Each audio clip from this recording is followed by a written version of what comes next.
आस्था channel पर प्रभु की परिभाषा प्रभु की देखकर बहुत से भक्तात्माओं ने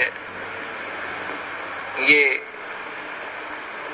आशा व्यक्त की कि कोई ऐसा प्रत्यक्ष प्रमाण सामने आवे कि जिससे हमें सिद्ध हो कि परमात्मा कबीर साहब वास्तव में प्रभु हैं। अब कबीर साहब कहते हैं कि पर्वत पर्वत में फिरा कारण अपने राम, जब राम जैसे संत मिले जिन सारे शुभ काम। कबीर परमात्मा अपनी ही महिमा स्वयं ही गाते हैं और कहते हैं कि परमात्मा से हम जो सुख चाहते हैं, पुत्र बांझ को पुत्र हो, बंद कर दे। ये आपके सामने एक अनमोल उदाहरण है। ये एक परिवार खड़ा है। ये जिला रोहतक हरियाणा के गांव चिड़ी के रहने वाले हैं और इस बहन के जो अब देखो सामने,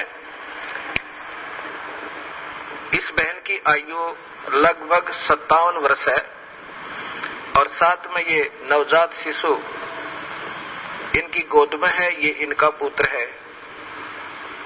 पहले ये सामने जो लड़की खड़ी है, ये सामने सुलोचना नाम की लड़की, ये बड़े वाली देखना, इसका नाम सुलोचना है। आपकी कितनी आयु है बेटी? 35 वर्ष। अब इस लड़की की आयु 35 वर्ष हो चुकी है और इसके ये 2 पुत्र और पुत्री हैं। ये पुत्री है इस लड़की की और ये पुत्र है, अर्थात इस बहन की, देखना इसको बड़ी वाली को, क्या नाम है तेरी माँ का? इस संतरा की ये तो बेटी है, बड़े वाली सुलोचना नाम है, जो 35 वर्ष की है। चित्र मारे ना सारे। और ये देवती है इसकी और ये देवता और ये इनका दामाद है। इस 35 वर्ष के तक कोई संतान नहीं हुई इस लड़की के, सुलोचना के जन्म के उपरांत। अब इस बहन ने एक अपनी बहन का पुत्र भी गोद लिया। जब वो 10 वर्ष का हो गया तो उसकी मृत्यु होगी। उसकी मृत्यु के बाद ये पागल होगी। इस संतरा की ननंद गांव झांसुआ के अंदर ब्याही हुई है। वो बहुत बीमार रहती थी, सब जगह घूम ली थी, बर्बाद हो चुकी थी और कबीर परमात्मा के चरणों में आते ही कर्म दंड कटते ही वो स्वस्थ होगी। 4 वर्ष हो गए। तब वो अपनी बीमारी का इलाज हो जाने के बाद उसने फिर अपनी इस भाभी से प्रार्थना की जिसका संतान नहीं थी, एक पुत्री होने के बाद। ये जो सामने आपने चित्र में पुत्र को लिए हुए दिखाई दे रही है। फिर इधर पे उसने जाकर के अपनी भाभी से संतरा से प्रार्थना की कि आप यहाँ नाम ले लो। ये पागल हो चुकी थी, ऐसे इसका इलाज भी करवाया गया कि ये पागल हो चुकी है, मेडिकल आदि में ले जाकर। तब इसने प्रार्थना की कि आप हमारे गुरुदेव इस दास का नाम बताया, वहां चलो उनसे उपदेश लो, कबीर परमात्मा की रजा से आपकी ये सूनी गोद भी भरी जा सके है। अब 57 वर्ष की आयु में, और ये अनमोल कहानी करना कोई बच्चों का खेल नहीं है। ये पूर्ण परमात्मा कबीर साहब की समर्थता का प्रत्यक्ष प्रमाण है। ये नहीं मानी कि अब नहीं हो सकता कुछ भी। तब उसने बहुत प्रार्थना की, इसको कह सुन करके यहाँ ले आए इस आश्रम क्रोथा में। नाम लिया। नाम लेते ही परमात्मा कबीर परमेश्वर ने अनहोनी की। ये बांझ को पुत्र दे, कोढ़ी को काया दे, वो प्रभु कहलाता है। ये गर्भ रहा, ये बच्चा परमात्मा ने भेजा अपनी कृपा से। फिर भी इनके मन में शंका पैदा कर दी इन मूर्ख मार्गदर्शकों ने, क्योंकि ये तो बेचारी सऊदी में थी नहीं, पागल हो चुकी थी। कहा कि तुम्हारे देवता प्रसन्न हो गए, ये तो ऐसे होना ही था। ये 35 वर्ष तक देवता कहां जा रहे थे इनके? यही ये मूर्ख जो मार्गदर्शक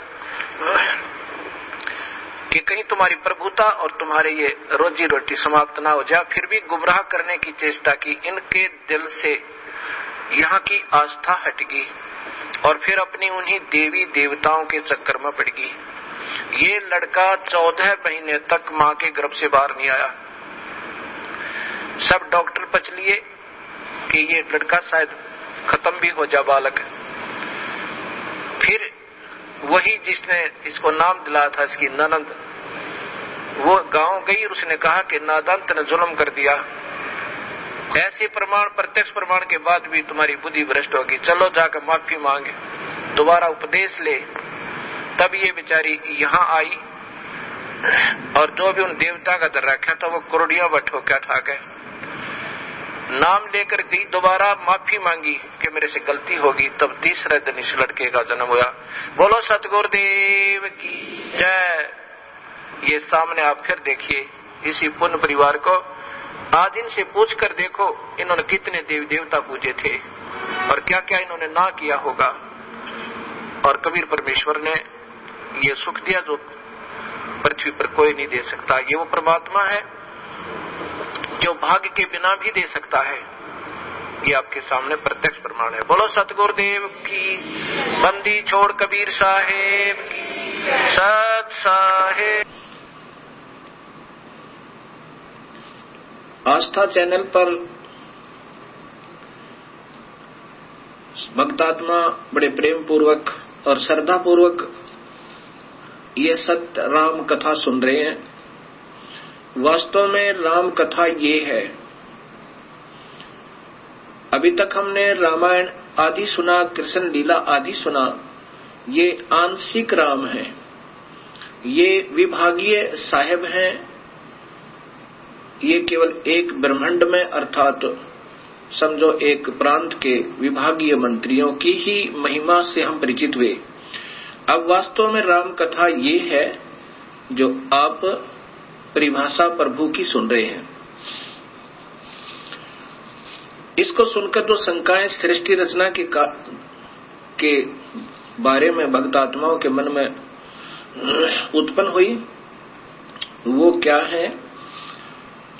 हमारे पास पत्र और साथ में टेलीफोनों से उन्होंने बड़े प्रेम पूर्वक विनम्र भाव से जानना चाहा। कहते हैं कि ये शंकाएं हमारे हृदय में घर किए हुए हैं। वैसे आपके द्वारा दिए गए प्रमाण शब्द सिद्ध हैं, उनमें गुंजाइश नहीं है मन को कहीं भी छिद्र ढूंढने की।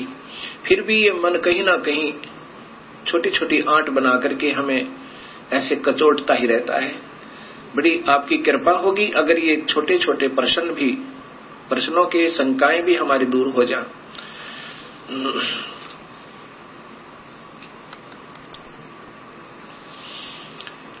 एक भक्त ने प्रश्न किया कि जैसे आप बता रहे हो कि 1 लाख जीवों का ये आहार करता है और 1.25 लाख की उत्पत्ति करता है, तो जो 25,000 प्रतिदिन उत्पन्न होते हैं वो कहाँ जाते हैं? और फिर ये 25,000 आए कहाँ से? ये भी मन में शंका आती है। ये जितने भी आत्माएं यहाँ पर 21 ब्रह्मांड में आनी थी वो पहले ही आ चुकी हैं। अब उनको मानव शरीर 25,000 एक्स्ट्रा दे रहा है, फिर ये मर जाती हैं। उनको कभी चींटी बना दिया, कोई गधा बना दिया। एक चींटी के बिल में न जाने करोड़ों अरबों खरबों की संख्या में बनाकर ठोक दिए इस काल भगवान ने। इसीलिए 84 लाख जोनियां बनाई इसने और नाना प्रकार के कष्ट दे रहा है। ये आना जाना कहीं नहीं है। ये पहले जितनी आत्माएं आनी थी इस माई के अंदर प्रवेश है और ये इस निरंजन की आज्ञा से उत्पत्ति करती है और साथ में फिर इन्होंने अपना एक अलग सिस्टम बनाया। रजोगुण प्रभावित करके, विषय वासनाओं में से प्रभावित करके ये सभी जीवों से स्वयं ही उत्पत्ति करवाते हैं। इसका प्रथम का उत्तर ये हुआ। दूसरे भक्त ने प्रश्न किया कि निरंजन ने जब तप किया, क्या प्रभु कबीर साहब को इस बात का ज्ञान नहीं था कि इसके मन में क्या है? कबीर परमेश्वर सर्वशक्तिमान सर्वज्ञ है और ये जानी जान है, ये हृदय की भी जानते हैं। जब इस ज्योत निरंजन ने तप किया, कबीर परमेश्वर ने उसी समय सोच लिया था कि ये गलत रास्ता अपनाया है, और साथ में हमारे हृदय में जो कमियां आई थी, इस निरंजन की तरफ हम आसक्त हो रहे थे, तब भी कबीर परमेश्वर ने आकाशवाणी की थी कि इस नादान की नादानी मत देखो। तो हम हृदय से तो इसको चाहते रहे और ऊपर से हम चुप रहे।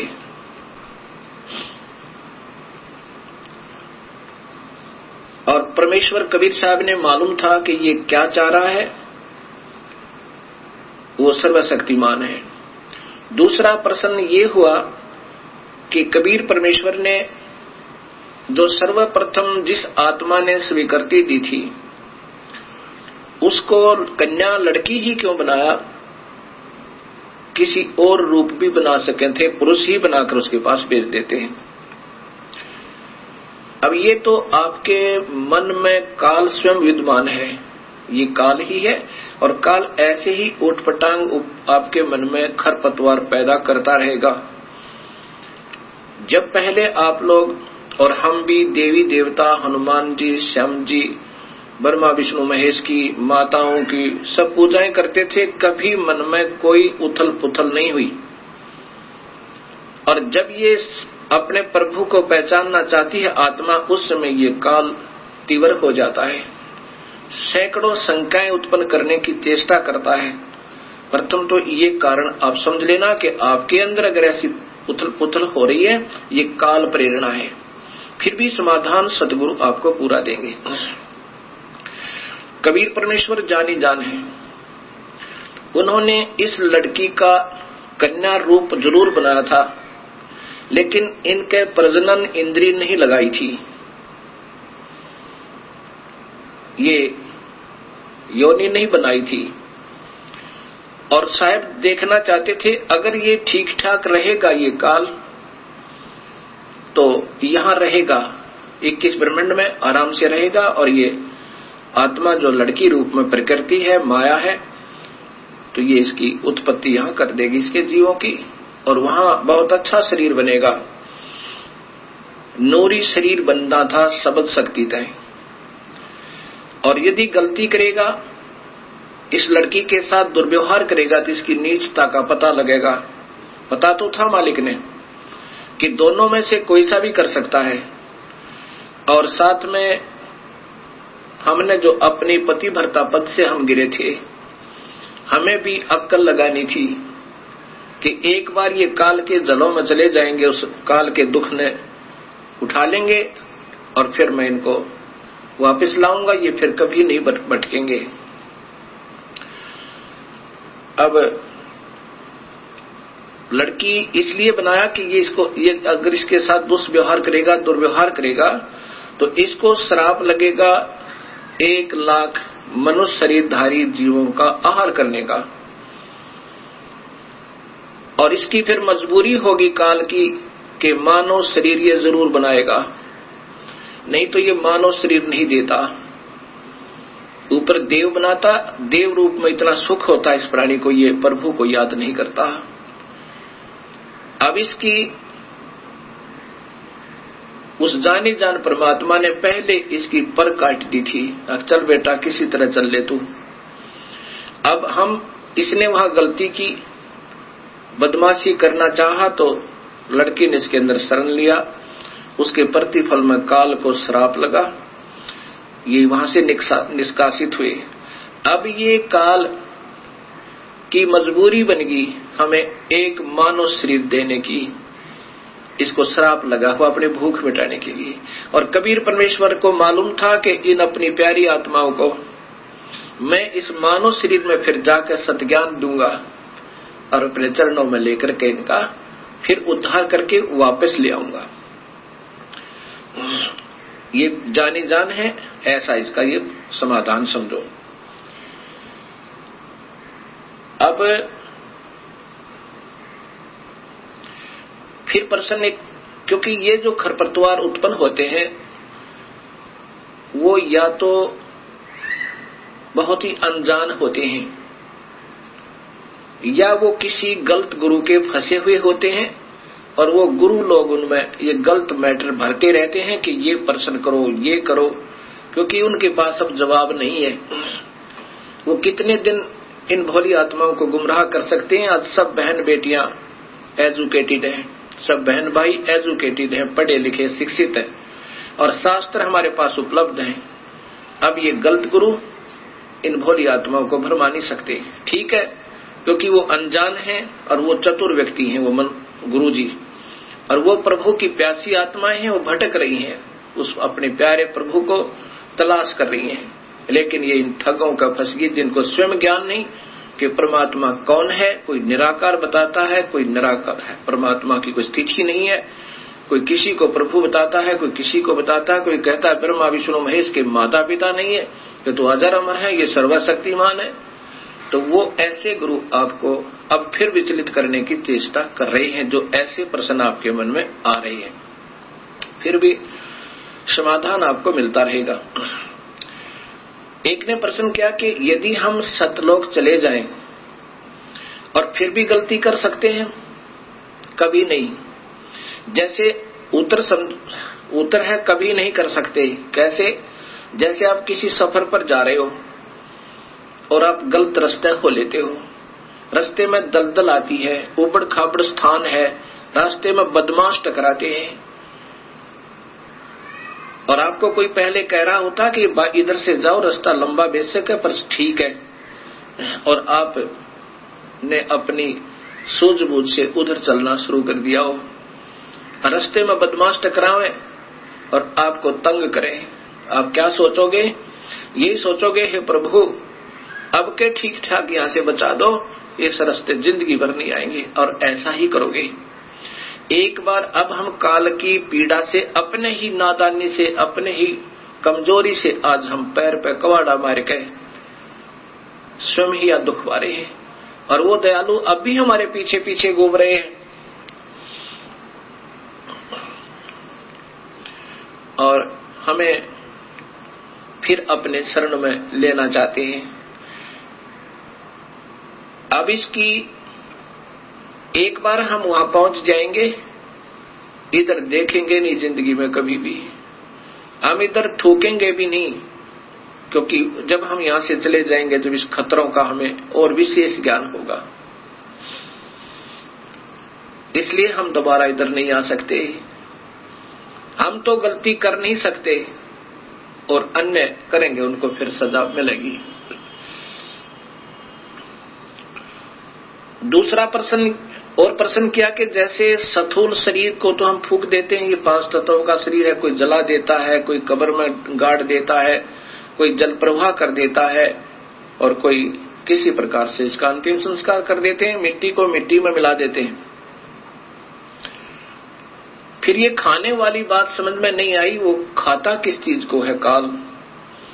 अब यही सोच अधूरी हमारी, तभी तो हम यहाँ उलझे हुए हैं।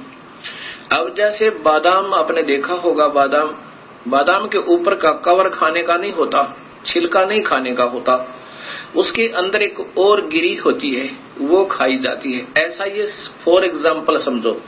वास्तव में कैसा है कि मानव शरीर में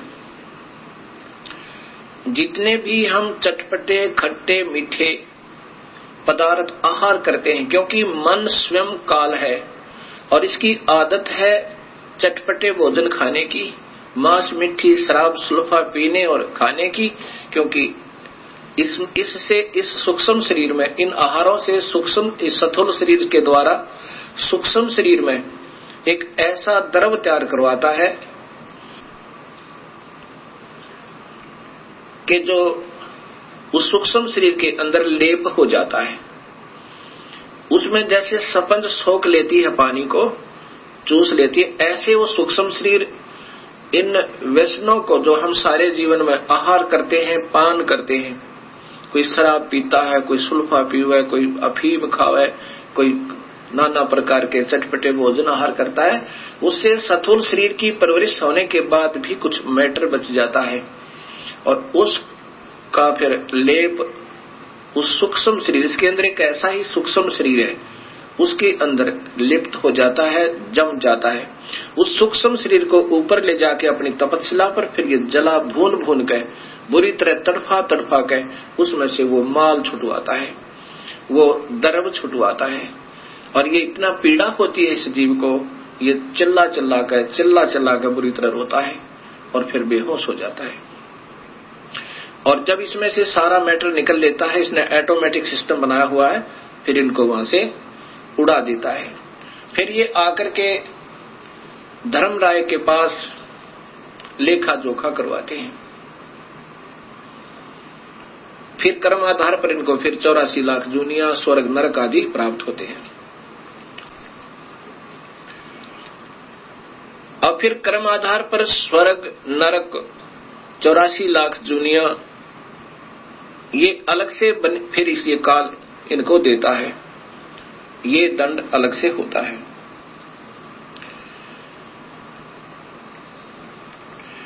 और जीव अजर अमर बताया है, ये मरता नहीं, जीव नहीं मरता, लेकिन इसकी दुर्गति मरने से भी बदतर हो जाती है और फिर कर्माधार पर ये अपने संस्कारों को भोगता रहता है। एक भक्त आत्मा का प्रश्न, ये तो बिल्कुल ही नादान आत्मा का प्रश्न हो सकता है जो उसने किया। उस भक्त आत्मा ने कहा कि महाराज जी, हमने पहली बार आपके मुख से ये सतलोक सुना और शास्त्रों में प्रमाणित देखा।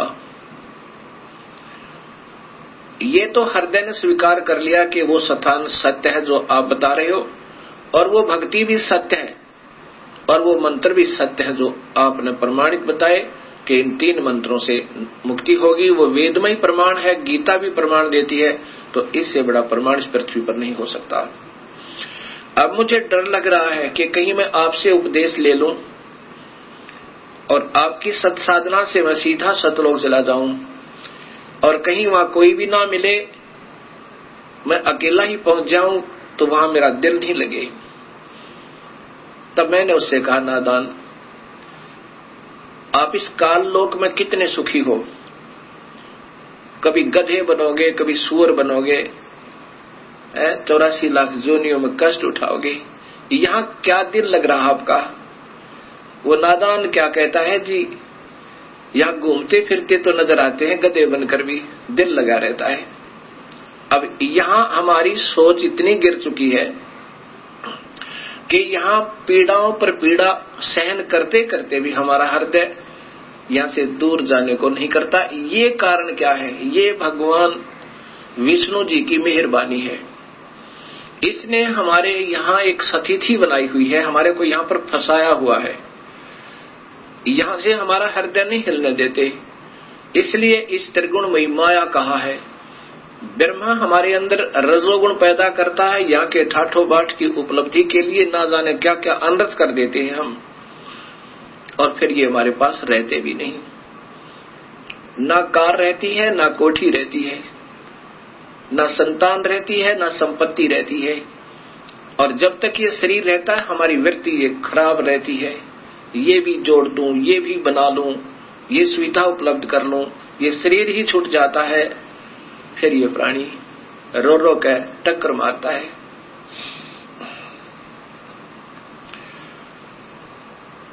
अब ये सत्ज्ञान से धीरे धीरे आपका हृदय यहां से हट जाएगा। अब प्रश्न रहा कि एक भक्त ने कहा, जी फिर परब्रह्म जो अक्षर पुरुष है, इसको भी जन्म मरण में किस लिए बनाया गया?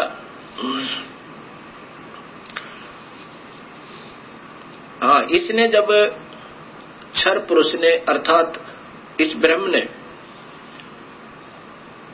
किया और राज्य प्राप्त किया। 21 ब्रह्मांड जब इसने पाए, काल ने उस समय इस अक्षर पुरुष के मन में भी ये आया कि क्यों ना मैं भी अपना अलग स्थान बना लूं। अब वहां पर इतना भी कमजोरी अगर आ जाती है तो भी ये जीव वहां रहने के योग्य नहीं होता। अब ये जो गलतियां वहां पर होनी थी वो हो चुकी, और इन गलतियों के कारण अन्य जो बची हुई आत्मा वो बिल्कुल सावधान होगी, अब वो गलती नहीं करते। अब जैसे कोई जा रहा हो और एक को पागल कुत्ता काट ले और बाकी भी जा रहे हैं और फिर वो रोता हुआ भाग रहा है, इधर पागल कुत्ता है तो उधर कोई नहीं जाएगा, सब वापस भाग लेंगे। ऐसे ही ये जो गलतियां की जिन्होंने उन्हें सजाएं पाई और आगे बैन लग गया, क्योंकि सबको पता लग गया कि ऐसे निर्मल स्थान को छोड़ के और कहीं ठिकाना नहीं है, क्योंकि वापस यहाँ से दुख पाकर के वापस गई हुई आत्माओं ने वहां सभी को सचेत कर दिया कि उस काल लोक जैसा कष्ट कहीं पर नहीं है। हमने गलती की और हमारे दयालु परमेश्वर ने हमारे ऊपर फिर रहम किया।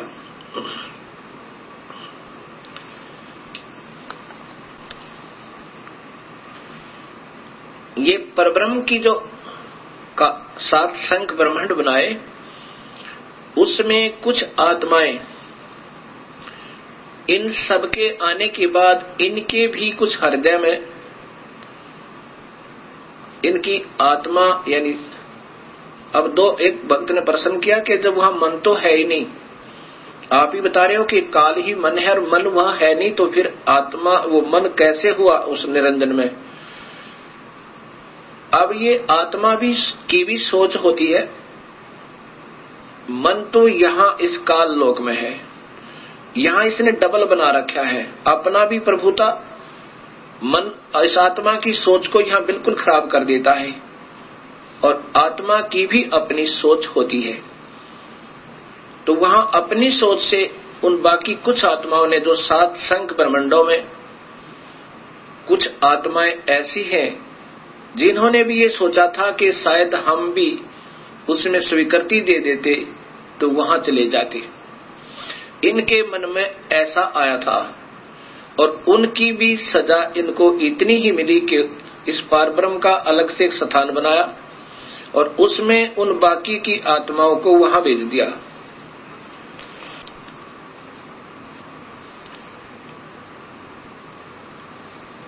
अब जो आत्मा परब्रह्म के लोक में रहती हैं, अब उनको ज्ञान हो गया कि वो तो बहुत परेशान है नीचे के लोगों के व्यक्ति, जितनी आत्मा गई है, अब वो कभी नीचे की वृत्ति नहीं रखते, और जो आत्माएं यहाँ सतनाम प्राप्त कर लेती हैं, केवल सतनाम। सतनाम कौन सा होता है? 2 मंत्र का,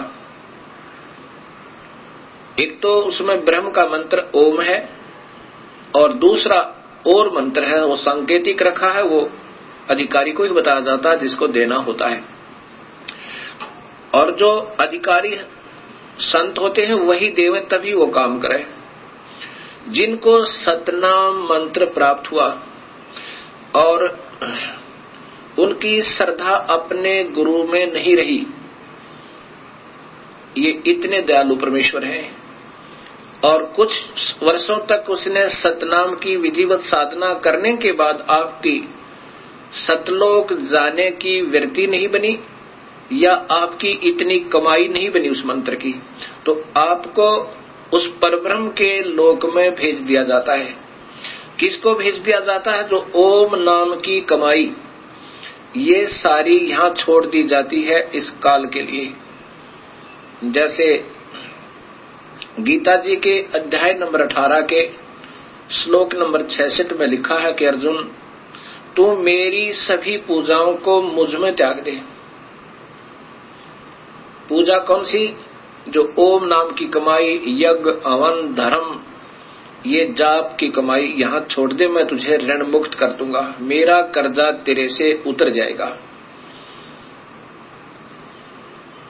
यानी तुझे ऋण मुक्त कर दूंगा, अर्थात कर्म मुक्त हुआ। वो आत्मा फिर इस पारब्रह्म के लोक में चली जाती है और वो लोग एक तो वहां पर ये खाता नहीं, जैसा मैंने पूर्व बताया कि पूर्ण परमात्मा तो खाने वाले, वेद में लिखा है ऋग्वेद में कि खाने वाले और न खाने वाले इन दोनों भगवानों से भी बड़ा है। खाने वाला काल है, न खाने वाला ये परब्रह्म है, इनसे भी बड़ा है, अर्थात वो सत्पुरुष है। तो वो परब्रह्म जीव आहार नहीं करता, उसने ऐसी गलती कोई नहीं की, लेकिन मन में फिर भी थोड़ी कमजोरी, उसकी आत्मा में थोड़ी सी वीकनेस आई थी, तो उसका भी सजा उसको भोगना पड़ा। तो वहां ये यहाँ के हंस फिर वहां पहुंच जाते हैं। वहां पर इतना बढ़िया शरीर है, यहाँ के देवताओं का, ब्रह्मा विष्णु महेश का भी नहीं है।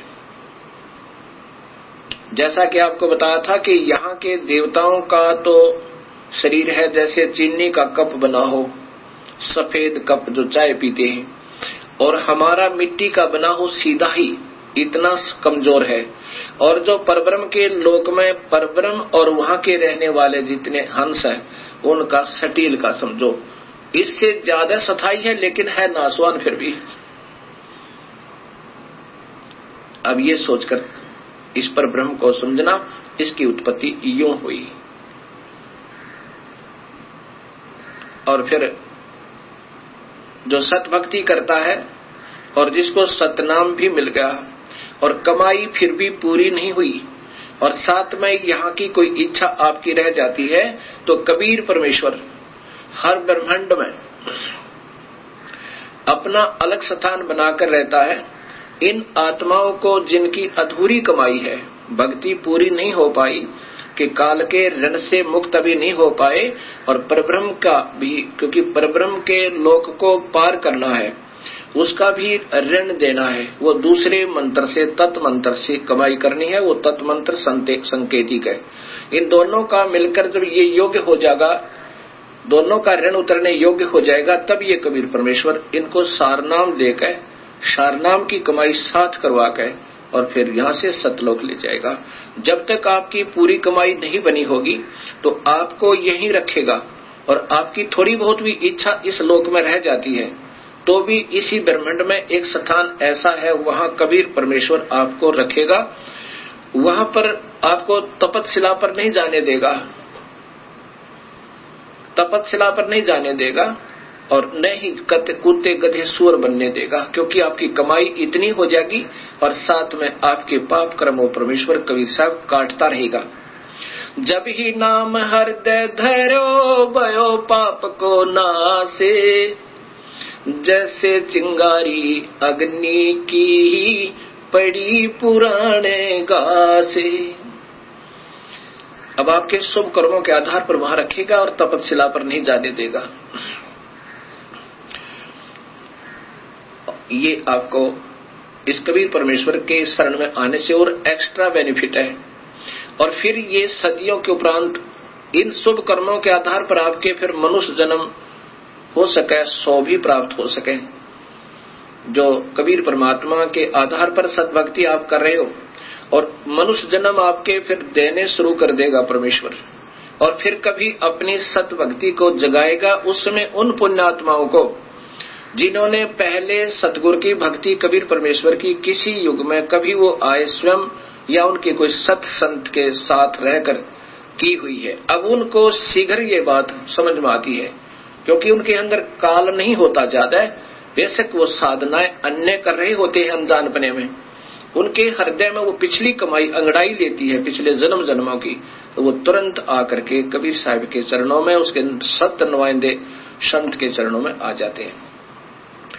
और जिन्होंने अभी तक कमाई सत्पुरुष की, पूर्ण परमात्मा की कभी नहीं कर पाए, और ब्रह्म तक की अच्छी साधना युगों युगों कर रहे हैं, वो पुण्य आत्मा भी इस सत्संग को सुनकर और शरण में आ जाएंगी।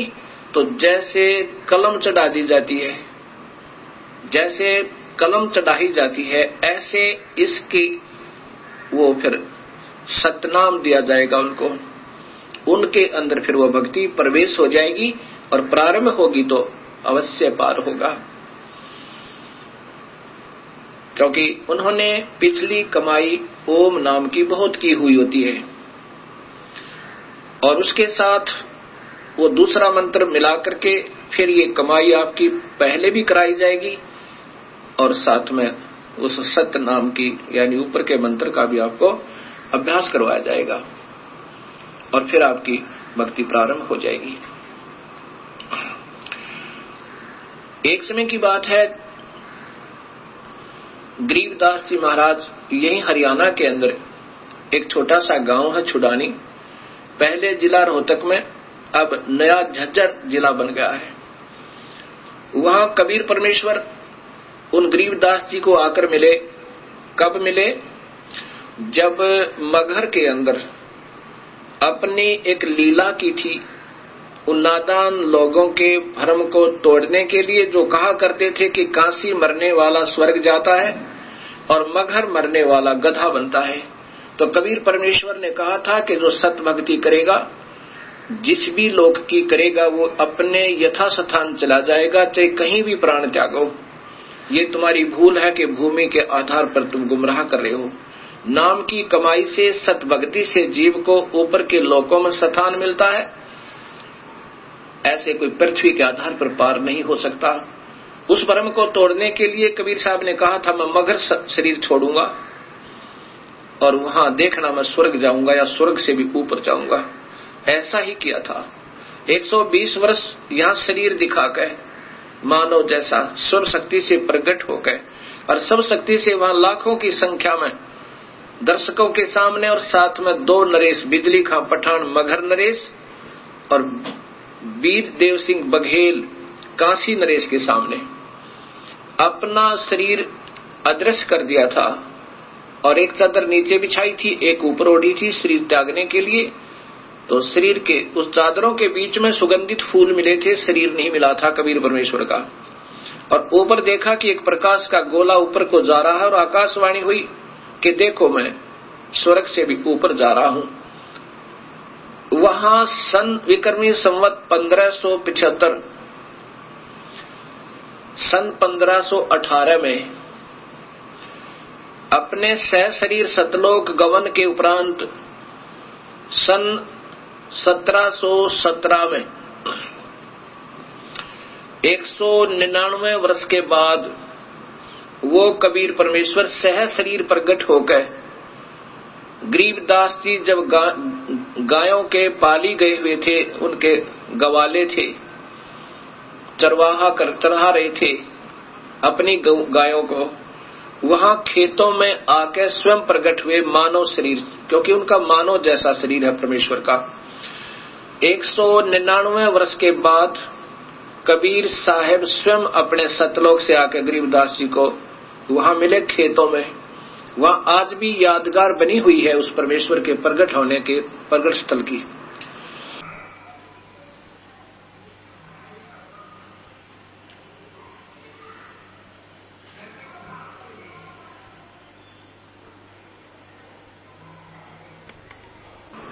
गरीबदास जी ने फिर अपनी वाणी में वो सत्य ज्ञान दिया जो आंखों देखा उस कबीर परमेश्वर की समर्थता का। कबीर साहब गरीबदास जी की आत्मा को लेकर धर्मराज के दरबार में पहुंचे।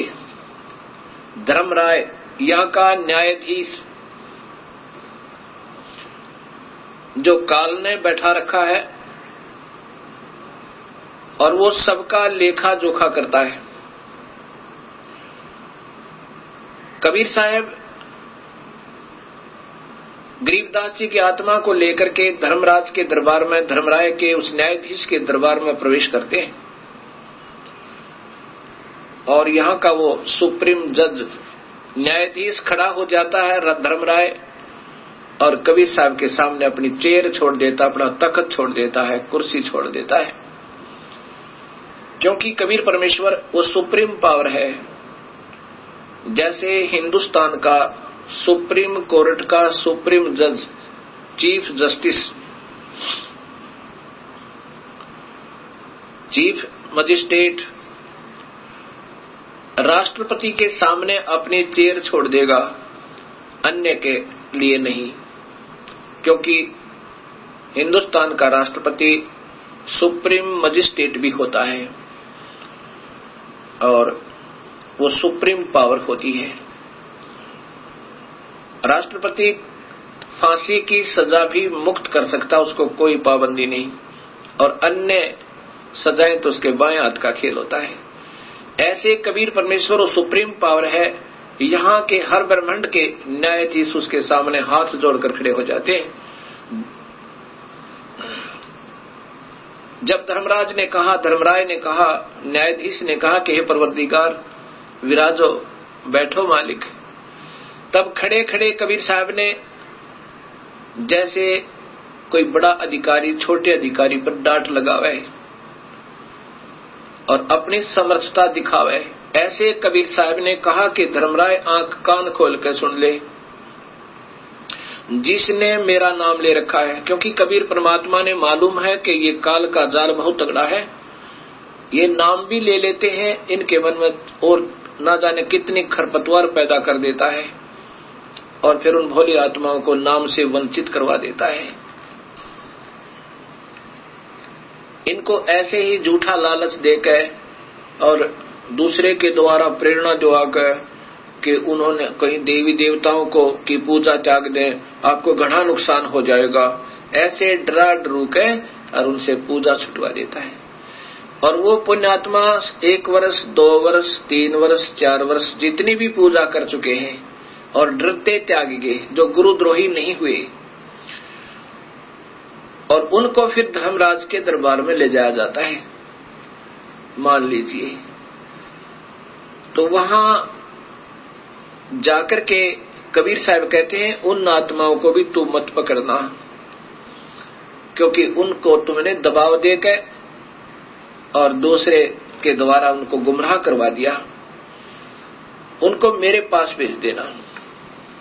और साथ में भूल चूक के जिसने सारी उम्र पूजा की मेरी कबीर परमेश्वर की और अंत में किसी ने डगमग कर दिया, उन दोनों ही सतिथि वालों के बारे में कबीर परमात्मा क्या बताते हैं। धर्म गरीबदास जी ने उनकी वार्ता अपने कानों सुनी, आंखों देखी, वर्णन किया। क्या बताते हैं? धर्मराय दरबार में देई कबीर तलाक, मेरे भूले चुके हंस को पकड़िए मत कजाक। कबीर साहब कहते हैं धर्मराज, अगर कोई मेरी आत्मा भूल चूक कभी तेरे दरबार में आ जा तो उसको सजा मत देना, उसको मेरे पास भेज देना। अब वो धर्मराज हाथ जोड़कर कहता है, परवरदिगार, आप ही का बनाया हुआ एक संविधान है कि जो जैसे भी जो कर्म करेगा इस 21 ब्रह्मांड में, उसको उनका प्रतिफल अवश्य भोगना होगा, चाहे अवतार भी क्यों ना हो। जैसे भगवान श्री राम ने सुग्रीव के भाई वाली को मारा था, उसकी भी सजा, उसका भी दंड भोगना पड़ा। भगवान श्री कृष्ण रूप में वही विष्णु जी आए, श्री राम आत्मा, और एक पारधी ने उनके पैर में तीर मार के वो बदला लिया। वो पारधी कौन था? वो बहेलिया कौन था? वो स्वयं वो बाली था जो सुग्रीव का भाई की आत्मा थी। कबीर साहब कहते हैं कि जिन्होंने मेरा उपदेश ले लिया वो तेरे कर्म भ्रम नहीं लगेंगे। अब धर्मराज कहता है कि मालिक, जब तक ये आपकी शरण में नहीं आए थे, इनकी पिछले पाप कर्म और शुभ कर्म मेरे अकाउंट में, इनके अकाउंट में, मेरे रजिस्टर में चढ़े हुए हैं। उनका फल मुझे देना पड़ेगा दाता, या मेरी मजबूरी है। तब कबीर साहब ने कहा कि ये कर्म भ्रम ब्रह्मांड के मैं पल में कर दूं नेस, ये काट दूंगा सबको। और जिन हमारी दोही दी सो करो हमारे पेश, जिन्होंने मेरी दुहाई दी है, मेरा नाम ले रखा है, मेरे पूरे सच्चे नुमाइंदे था, उनको फिर मेरे पास भेज देना, तू लेखा जोखा मत करना। बोले पुरुष कबीर से धर्मराय कर जोड़े, तुमरे हंस को पकड़ू नहीं मोहे 2 ही लाख करोड़े। ये कबीर परमेश्वर, तेरी आत्मा ने मैं नहीं पकड़ूंगा, लेकिन मुझे ये लाख दुहाई है अपने कानों के हाथ लगाकर कहता हूं, पर परमात्मा जिन्होंने पहले ये पाप कर्म कर रखे हैं, आपकी शरण में आने से पूर्व उनके बारे में क्या बोला कि कर्मों से तीरथ हैं अब मुख से कहे कबीरी, उनको निश्चय पकड़ूंगा फिर जड़ दूं तोक जंजीर। ये धर्मराज बोला। तो कबीर साहब क्या कहने लगे, करम भरम ब्रह्मंड के ये पल में कर दो ने से, इनका कांटा लगा दूंगा, क्रॉस कर दूंगा तेरे सारे मेरी प्यारी आत्माओं के पाप कर्मों को। और जिन हमारी दो ही दे सो करो हमारे पेश, उनको मेरे पास भेज देना, तू लेखा मत लेना। इस प्रकार कबीर साहब ने अपनी समर्थता गरीबदास जी को दिखा के सतलोक लेके गए और वहां से फिर वापस भेजा। तो मेरा जो कहने का तात्पर्य था कि जो कबीर साहब के चरणों में भक्तात्मा एक बार सत भक्ति के आधार पर आ जाते हैं, उनको पार करके छोड़ता है। ये हमारी कमजोरियां हैं कि हम अपना समय बढ़ा लेते हैं इन अनजान समाज में उलझ गए। हम अपने प्रभु की बातों पर विश्वास कम करते हैं क्योंकि हम आम समाज में ज्यादा रहते हैं। ऐसे हम विचलित होकर के अपने जन्म बढ़ा रहे हैं। अब मान लीजिए किसी को सतनाम प्राप्त हो गया, इस दयालु परमात्मा ने कितनी रजा बख्श दी आप पे, और आप हृदय से उनको चाहते रहे, आपको अपने पास रखेगा, काल की तपस्या पर नहीं जाने देगा और लेखा जोखा उनको नहीं करने देगा, लेकिन आपको फिर जन्म देगा क्योंकि आपने अपनी कमजोरी से यह समस्या फिर पैदा कर ली। ये दयालु फिर आपको फिर संभालेगा, जैसे आज फिर कृपा कर दी उस परमेश्वर ने, इस सत्य ज्ञान का डंका फिर बजा दिया।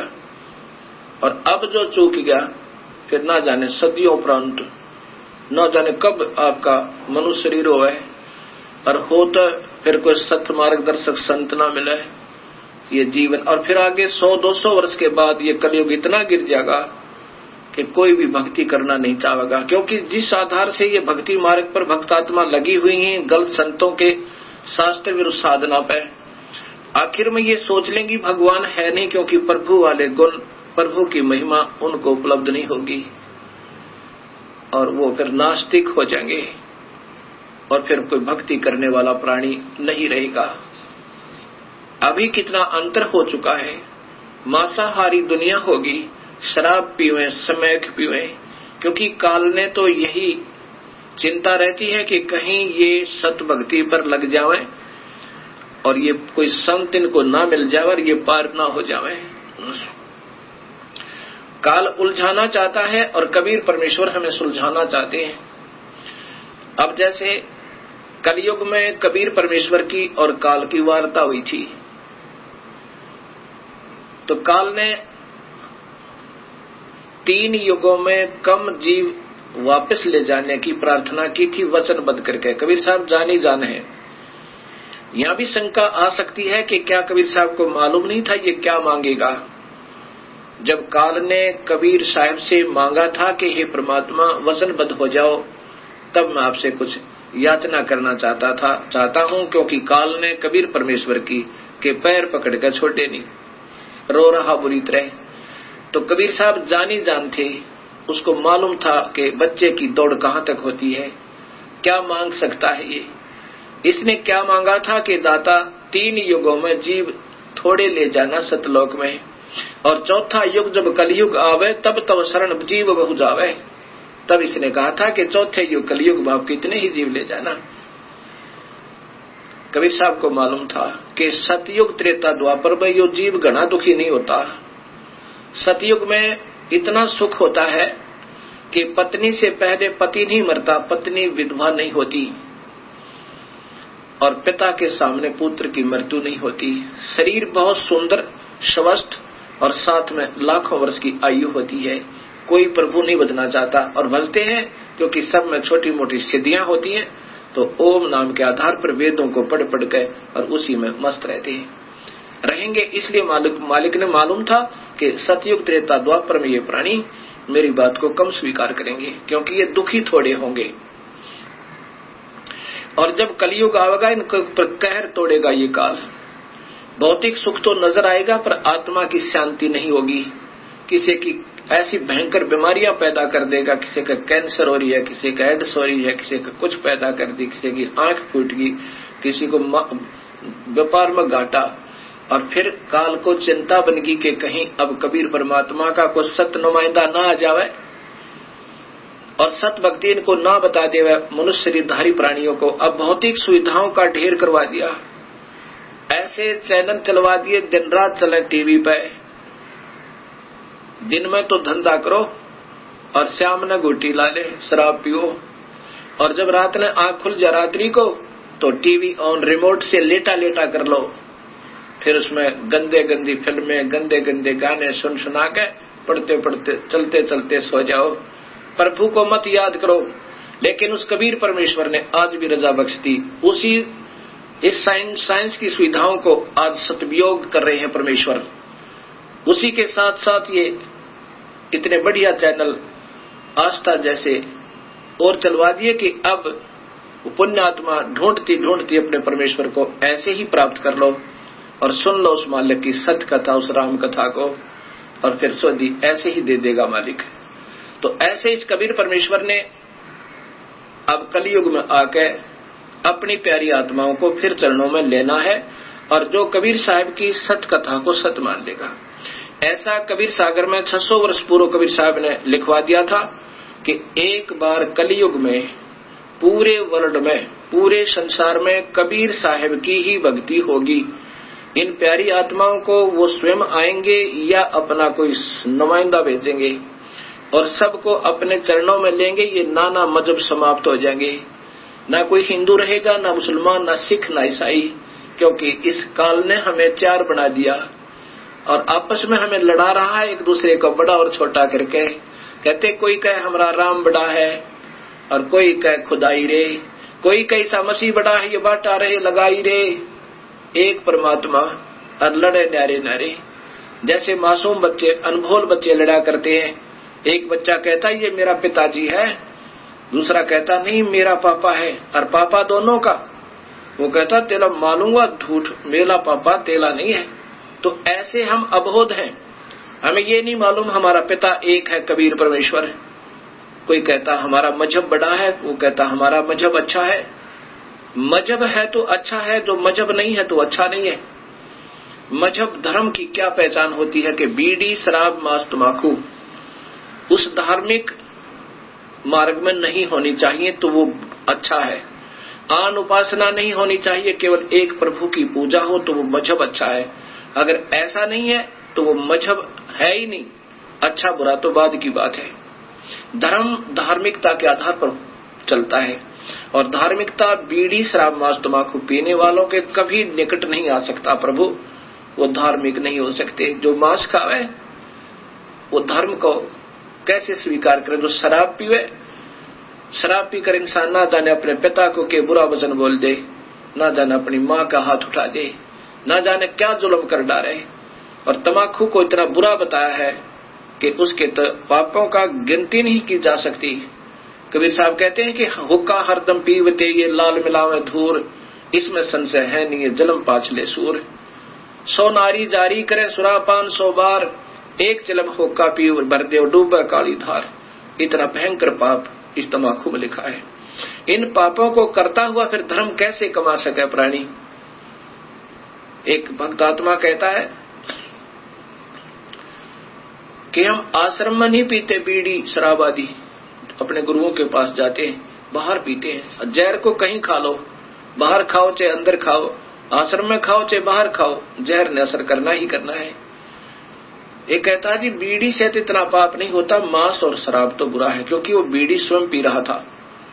अब ऐसा ही है, जिसकी जो लत पड़ी हुई है उसको त्यागने को तैयार नहीं। दूसरों को कहता वो तो खराब है, ये तो कोई बात नहीं। अब कोई बीड़ी पी रहा है, वो तो अपनी भक्ति का विनाश कर रहा है।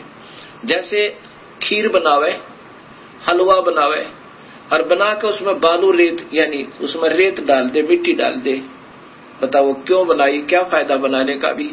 भक्ति करे और कुबित कमावे, वो कभी सफल नहीं हो सकता, वो तो बिगाड़ दी उसने साथ की साथ। ऐसे ही अनुपासना, एक प्रभु की एक गुरु पर आश्रित कर होकर एक ही प्रभु की साधना जो नहीं करता उसको गीता में व्यभिचारिणी भक्ति कहा है। जो स्त्री एक पति अपने पति पर ना रुक कर वो नाना जगह धक्के खाती है, उसको ऐसी संज्ञा दी है। जो एक परमात्मा की भक्ति नहीं करते, देवी भी, देवता भी, तीर्थ भी, फलाना भी, ढकड़ा भी, मंदिर भी, मस्जिद भी, कहते हैं वो व्यभिचारिणी भक्ति कर रही है। और अव्यभिचारिणी भक्ति से प्रभु की प्राप्ति हो सकती है। तो हम देख लेना हमारा समाज क्या कर रहा है। तो ऐसे जब हम सत भक्ति पर लगेंगे तब ये हमें ज्ञान होगा और भक्ति हमारी सुचारू चल पाएगी। प्रसंग चल रहा है कि कबीर परमात्मा के चरणों में आने के बाद इस जीव को फिर यहां से निकलने का एक चांस मिलता है। और जब ये सत भक्ति प्रारंभ होती है,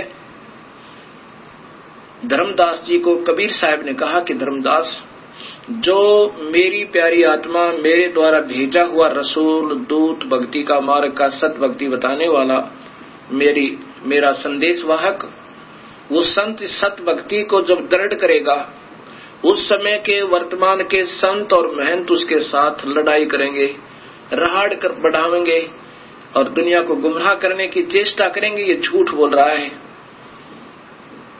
कबीर साहब कहते हैं कि जो मम सत शब्द दरढ़ावे, उसके संग सब राड बढ़ावे, अस संत मंथन की करनी और धर्मदास में सुनाऊं वर्णी।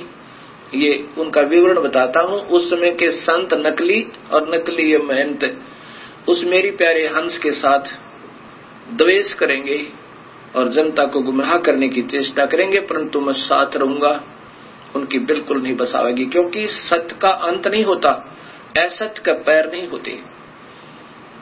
उस समय के ये असत्य पर आधारित विचक्षण ये चतुर संत शास्त्र विरुद्ध साधना बता रहे होंगे, और जब हमारे शास्त्र अनुसार साधना प्रारंभ होगी तो सब समझेंगे और उनसे अपनी फांसी निकलवा लेंगे उन गलत गुरुओं से।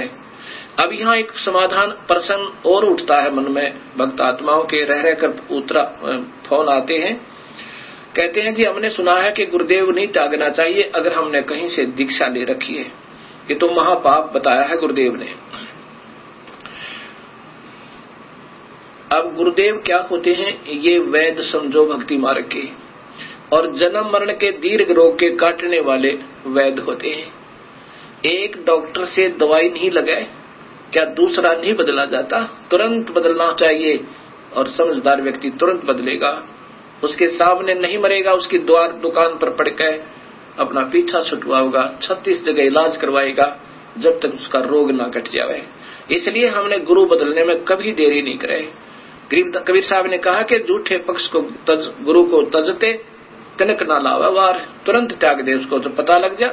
कबीर साहब कहते हैं जब बेरा देखा जर्जरा, हम तो उतर गए फड़क। फड़क माने एकदम निकल जाए, जैसे जा रहे हैं कहीं समुद्र दरिया से पार होने की चेष्टा करी और देखा कि ये तो स्वयं डूबने वाला है जिसमें हम बैठे हैं, कहता तुरंत कूद जाओ उसमें, तो बाहर निकल जाए, जान बच जाएगी। ऐसा ही लिखा है। और गरीबदास जी ने तो यहां तक लिखा है कि झूठे गुरु का लित्र लावे, एक अनमोल मनुष्य जन्म के साथ धोखा कर रहा है, गलत साधना देकर, गलत नाम बता के, गलत ज्ञान देकर, उस जैसा दुश्मन इस पृथ्वी पर नहीं है। अगर आपका मान ले धन का घाटा हो जाए तो फिर पूरा हो सके, कोई बात नहीं, 2 रोटी खा के इंसान अपना टाइम पास कर सके, और ये मनुष्य शरीर उन नादान संतों के आधार पर व्यर्थ हो गया तो इस तो बड़ा दुश्मन आपका कोई नहीं। और वो प्रमाण कहां से मिलेगा? शास्त्र देंगे कि शास्त्र अनुसार साधना है तो सही है, वेदों के अनुसार और गीता के अनुसार यदि आप ब्रह्म साधना कर रहे हो तो ठीक है। वेदों गीता में लिखा कि तीनों गुण रजगुण ब्रह्मा, सतगुण विष्णु, तम गुण शिव जी, इससे नीचे इनकी और इनसे नीचे की जो भक्ति करते हैं, देवी देवताओं की करते हैं, वो तो तीनों कहते हैं माया के द्वारा जिनका ज्ञान हरा जा चुका है, त्रिगुणमयी माया, रजगुण ब्रह्मा, सतगुण विष्णु, तम गुण शिव जी। रजगुण ब्रह्मा के द्वारा कैसे हरा है कि ये यहीं की संपत्ति और संतान में ही ये व्यस्त रहता है, यहीं की सुविधाओं को प्राप्त करने में अपना जीवन खो रहा है, ये रजगुण ब्रह्मा की कृपा है। और सतिथि एक दूसरे मोह ममता हो गया, किसी तो प्यार हो गया, कि तो बच्चा मोह ममता, की तो संपत्ति में अपने आस्था होगी। ये भगवान विष्णु के द्वारा काल ही सतोगुण में पैदा करके और हमें यहाँ जकड़वा रहा है। और शिव जी के द्वारा ऐसा तमोगुण पैदा करवा देता है, छोटी सी बात पर भाई बहन के साथ लड़ पड़े और भाई बहन पर मुकदमा करते, पिता पुत्र न मार दे, ना जाने के जुल्म करवा दे। जैसे पीछे राजाओं की कहानी, राजाओं ने अपने पिता को अंदर कैद में ठोक दिया, स्वयं राजगद्दी पर बैठ गया, ये रजोगुण प्रभावित हो गए। तो इस प्रकार ये काल हमें तीनों गुणों के द्वारा और अपने ही तक की भक्ति पर, इन तीनों गुणों तक ही भक्ति की सीमित रख के, ब्रह्मा विष्णु महेश की भक्ति तक सीमित रह करके हम यहाँ पर उलझे रहते हैं। तो यहाँ ब्रह्म भी कहता है, दुखी होकर के ये काल कहता है कि जिन्हों की बुद्धि भ्रष्ट होगी इन तीनों भगवानों की पूजा करते करते और नीचे के देवी देवताओं की, वो राक्षस स्वभाव को धारण किए हुए वो दुष्ट नीच व्यक्ति, दूषित कर्म करने वाले मूर्ख मुझे नहीं बचते। अर्जुन बताओ, मुझे माने ब्रह्म साधना भी नहीं करते। अब देखना समाज में क्या पूजा